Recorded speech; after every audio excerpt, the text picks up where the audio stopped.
Steel Rangers.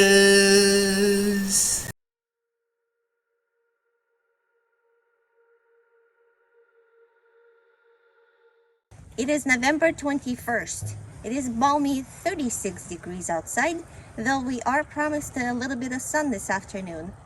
So we're going to start this pre-Thanksgiving weekend a bit early and go check out this part of the forest. This is actually part of Dunn Forest, and we haven't done it for a few years. We will see you on the trail.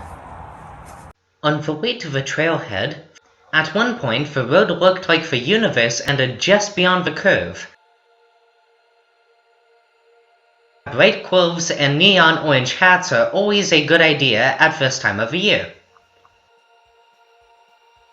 There's always a pile of leaves, or feathers to investigate, a balance beam to test, or a nature experiment to conduct. A research forest ran by a local university made an excellent playground.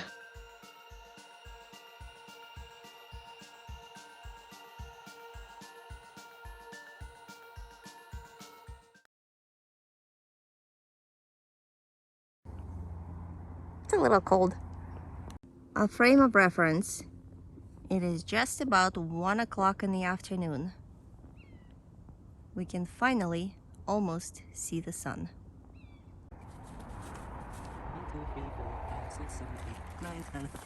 11, 12, 13, 14, 15, 16, 25, 26, 27, 28, 29, 30.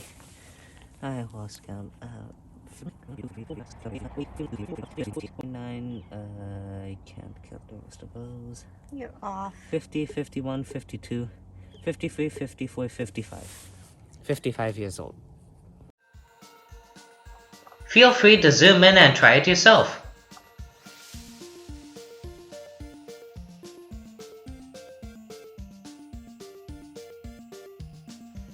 Finally, the sun is making a real effort to break through the fog. We may yet get a few views along the way.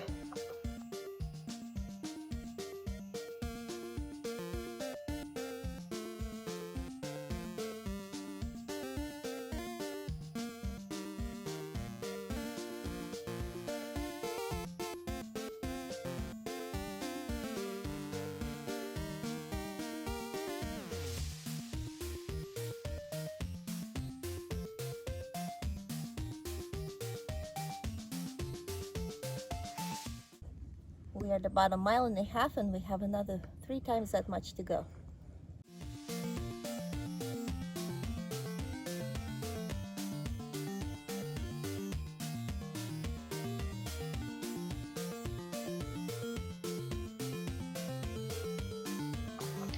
In case there are any remaining doubts, the main theme of this hike is fog. The sun has finally broken through the fog. We are heading over there to that sharp little peak. And across and next to it is McDonald Forest, where most people will be hanging out right now. And thicker in the fog down this way is E.E. Wilson, aka Camp Adair. Can't even tell it's down there.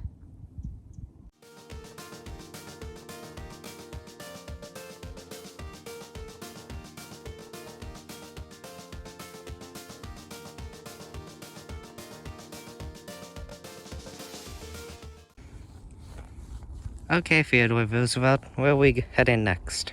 That way. Near a sharp curve in the road, we pause and take a large piece of litter, and then have fun packing up another one.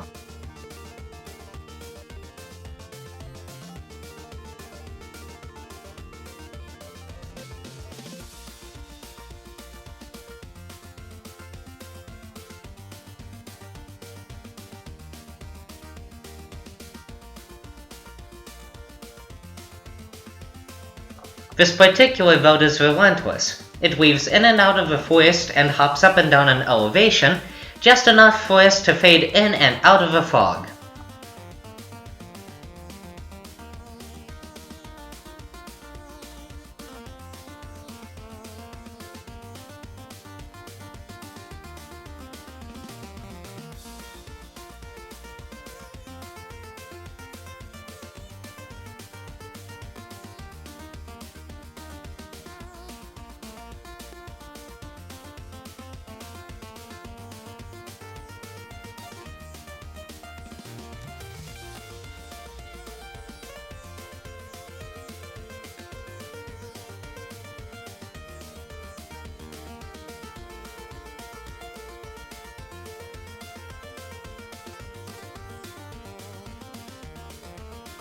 A small, steep-sided pond near one of the hilltops indicates that at some point it was a rock quarry for the road. Now it's a home for aquatic bugs, frogs, and orange-belly newts. A pond plus a pine cone equals...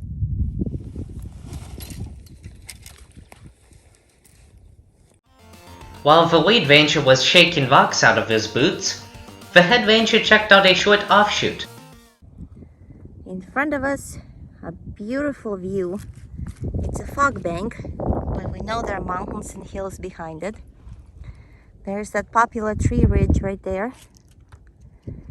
The sun is peeking through the cold November sky. And right there, you have a beautiful lunch log. It's tucked away from everything,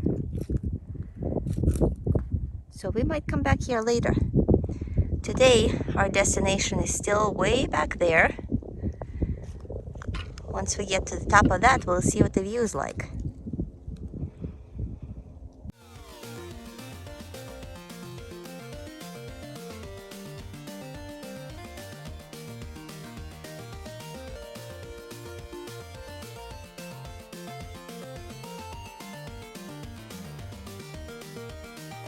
We are definitely coming back to this in the near future.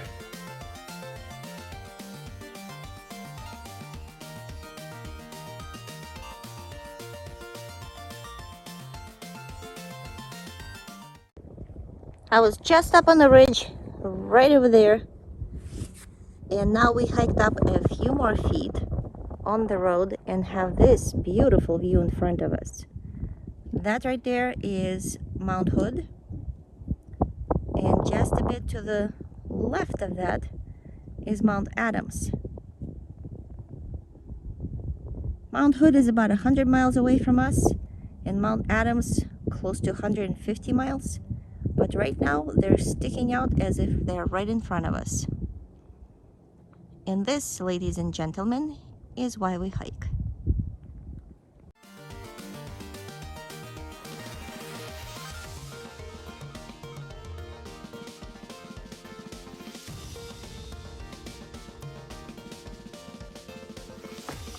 As the road veered back into the forest and up a steep hillside, we finally got close to our point of interest. We're heading to the top of a peak we've never explored. And the only reason we even found it and decided to come up this way, to find this lovely view opening right out of the woods, is because apparently there is a geocache at the top of this hill. As we keep saying time and time again, geocaching takes us to the place we would never explore otherwise.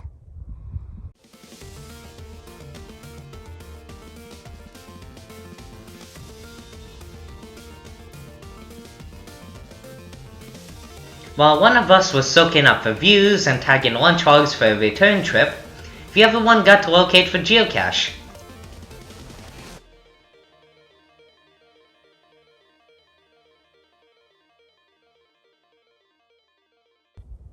This is by far the furthest out we've gone to get just one geocache. That was exhausting, and now we've got to go all the way back down. And the views were perfect.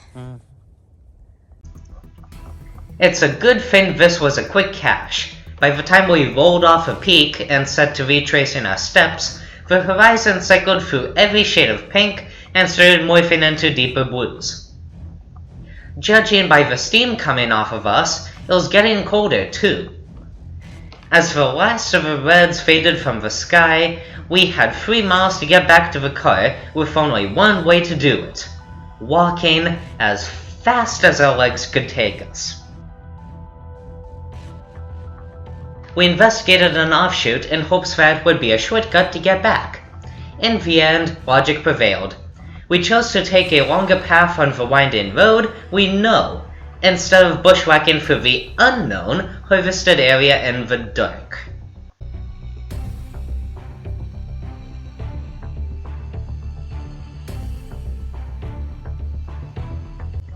Right when the camera went into grayscale mode, it gave its final secret. We've been hiking with Batman the whole time. We hiked 11 miles in 5.5 hours. We found one geocache that was at the top of a really fantastic hill, which had beautiful views all around. We found only about 2/3 of a full trash bag, which is really good for this forest because usually we come back with a lot more. We also found one arrow that was definitely a hunting arrow embedded in the ground. It looked a bit old, but we still brought it back. We'll see you next time at #pliking.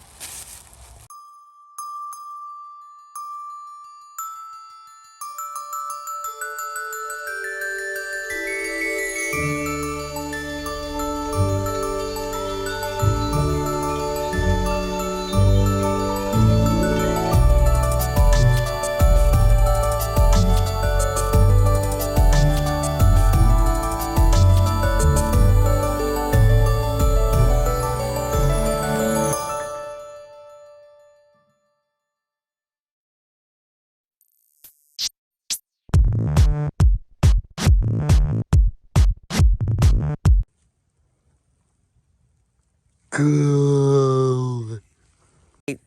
I paused it. Now you can go. Walk.